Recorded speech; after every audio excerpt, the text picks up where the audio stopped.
যখন আসমান ফেটে পড়বে, যখন তারাগুলো সব ঝরে পড়বে, যখন সাগরকে উত্তাল করে তোলা হবে, যখন কবরগুলো উপড়ে ফেলা হবে, তখন প্রতিটি মানুষই জেনে যাবে সে এখানকার জন্য কি পাঠিয়েছে এবং কি এমন কাজ সে রেখে এসেছিল যার পাপ ও পুণ্য কিয়ামত পর্যন্ত তার হিসেবে জমা হয়েছে। হে মানুষ, কোন জিনিসটি তোমাকে তোমার মহামহিম মালিকের ব্যাপারে ধোকায় ফেলে রাখল?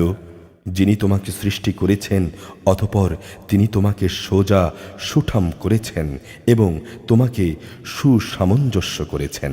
তিনি যেভাবে চেয়েছেন সে আঙ্গিকেই তোমাকে গঠন করেছেন। না একই তোমরা শেষ বিচারের দিনটিকেই অস্বীকার করছ? অবশ্যই তোমাদের উপর পাহারাদার নিযুক্ত আছে। এরা হচ্ছে সম্মানিত লেখক। তারা জানে তোমরা যা কিছু করছো।